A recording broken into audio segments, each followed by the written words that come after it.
जमानत के लिए या केस के लिए या कोई अगर परेशान है तो उसके लिए तो अच्छे वकील की जरूरत है। अच्छा वकील हम करने के लिए तैयार हैं, मैं तैयार हूं, मैं साथ हूं।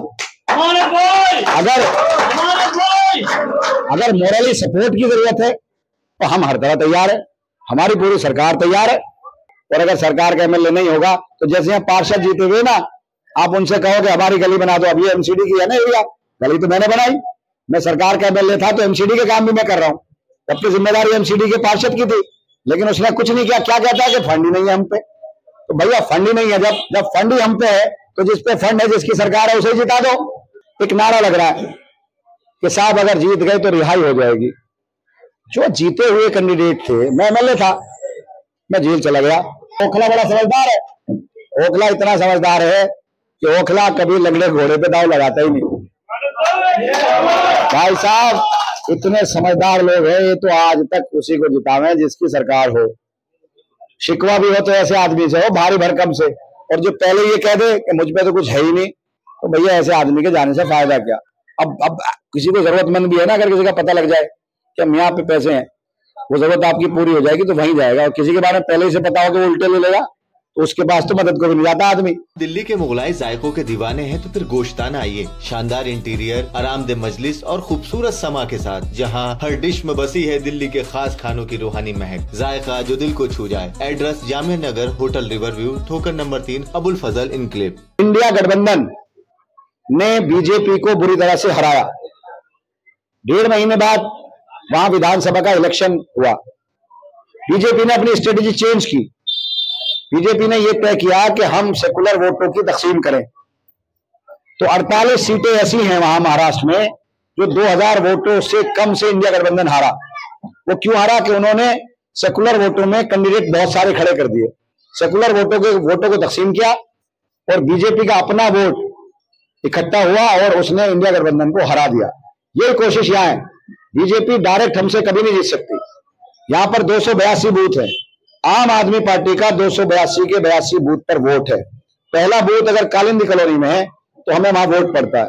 आखिरी बूथ अगर आली गांव में है तो वहां भी हमें वोट पड़ता है। इसीलिए 2015 के इलेक्शन में 1,04,000 वोट मुझे मिले, बीजेपी को 48,000 वोट मिले, 64,000 वोट से हम जीते। 2020 के इलेक्शन में मुझे 1,32,000 वोट मिले, बीजेपी को 58,000 वोट मिले, मैं 73,000 वोटों से इसलिए जीता। अब कांग्रेस जो है थोड़ा बहुत 2 वार्ड में लड़ती है, जाकिर नगर वार्ड और Shaheen Bagh ward. BJP 2.5 ward में लड़ती है, मदनपुर खादर, जे कॉलोनी और आधा सरिता विहार। अब ये डायरेक्ट बीजेपी हमसे लड़कर कभी नहीं जीत सकती। बस एक तरीका है कि वो हमारे वोटों को तकसीम करे, उधर का वोट पोलराइज करे। ये एक सियासत इस वक्त चल रही है। अब अगर यही 2 वार्डों में किसी को वोट मिल रहा हो, तीसरे वार्ड में कहीं वोट न मिल रहा हो, तो जीतने के लिए उसे 90,000 वोटों की जरूरत है। अब मुझे बताइए कि आम आदमी पार्टी के अलावा क्या कोई ऐसा है हम में से बीजेपी के अलावा जो 90,000 वोट ले? नहीं ले सकता। तो यानी कि वो जीत नहीं सकता। तो जो जीत नहीं सकता उसको वोट देने का मतलब क्या है?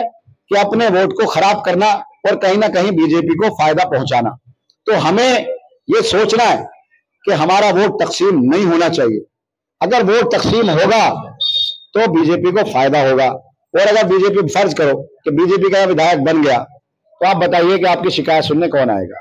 क्या आपकी माएं बहनें अगर वहां जाएंगी तो क्या लेटर साइन होंगे? अस्पताल के लिए अगर उन्हें लेटर चाहिए होगा तो क्या इलाज हो पाएगा? क्या अगर आपके यहाँ लाइट चली गई, ट्रांसफार्मर की रिक्वायरमेंट है, तो क्या आपके लिए ट्रांसफार्मर चेंज होगा? आप बताइए, क्या सीवर आपका पड़ेगा? पानी की लाइन आपकी पड़ेगी? आपकी सड़क बनेगी? कुछ भी नहीं होगा। क्योंकि इसलिए नहीं होगा कि हम उनके वोटर है ही नहीं। हमारा वोट जो तकसीम होगा वो जीत जाएगा। बीजेपी का जो अपना वोट है वो अपनी जगह है। तो इसलिए ऐसा कोई हम छोटी मोटी कमियों की वजह से या जज्बात में आने की वजह से कहीं ऐसा ना हो कि हम अपना वोट तकसीम कर दें। देखिए, एक नारा लग रहा है कि साहब अगर जीत गए तो रिहाई हो जाएगी। जो जीते हुए कैंडिडेट थे, मैं एमएलए था, मैं जेल चला गया। भाई मेरी जमानत मेरिट पे हुई। मुख्यमंत्री, जो पूरे प्रदेश के मुख्यमंत्री रहते हुए उन्हें जेल में डाल दिया, तो वो भी मेरिट पे छूटे। जमानत के लिए अच्छे वकील करने पड़े, अच्छे आर्ग्यू करने पड़े। उप मुख्यमंत्री बहुत सारे ऐसे नेता जो जीते हुए थे वो जेल में गए और वहां पर मेरिट पे अब सुप्रीम कोर्ट से सबको जमानतें मिली, हमें भी जमानत मिली। अब जमानत के लिए या केस के लिए या कोई अगर परेशान है तो उसके लिए तो अच्छे वकील की जरूरत है। अच्छा वकील हम करने के लिए तैयार हैं, मैं तैयार हूं, मैं साथ हूं। अगर मोरली सपोर्ट की जरूरत है तो हम हर तरह तैयार है, हमारी पूरी सरकार तैयार है। लेकिन आप मुझे बताओ कि भाई आपके काम तो सरकार करेगी, सरकार का एमएलए करेगा। इस बात में आने से कहीं ऐसा ना हो कि हमसे हमारी विधायकी चल जा और हम 5 साल तक फिर जो है चक्कर काटते फिरे कि भैया कब आएगी कब आएगी। अब तो रात में दिन में कभी भी फोन करके मुझे आप पकड़ ही लेते हो। शौक साहब एक बार फोन करेंगे दोबारा उठा लूंगा, जावेद भाई 2 बार फोन करेंगे दोबारा उठा लूंगा। सारे लोग आप कहीं ना कहीं कनेक्ट हैं मेरे से, हर कोई कनेक्ट है, ऑफिस से कनेक्ट है। तो भैया काम के लिए तो सरकार की जरूरत है और सरकार का एमएलए अगर है तो काम होगा, और अगर सरकार का एमएलए नहीं होगा तो जैसे यहाँ पार्षद जीते हुए ना, आप उनसे कहो कि हमारी गली बना दो। अब ये एमसीडी की है ना एरिया, गली तो मैंने बनाई, मैं सरकार का एमएलए था तो एमसीडी के काम भी मैं कर रहा हूँ। तब तो जिम्मेदारी एमसीडी के पार्षद की थी, लेकिन उसने कुछ नहीं किया। क्या कहता है कि फंड ही नहीं है हम पे। तो भैया फंड ही नहीं है, जब फंड ही हम पे है तो जिस पे फंड है, जिसकी सरकार है, उसे जिता दो। जो काम करता चला आ रहा वो ठीक है। तो ऐसा कोई काम मत करना। और ओखला बड़ा समझदार है, ओखला इतना समझदार है कि ओखला कभी लगड़े घोड़े पे दाव लगाता ही नहीं। भाई साहब इतने समझदार लोग हैं, ये तो आज तक उसी को जितावे जिसकी सरकार हो। शिकवा भी हो तो ऐसे आदमी से हो, भारी भरकम से।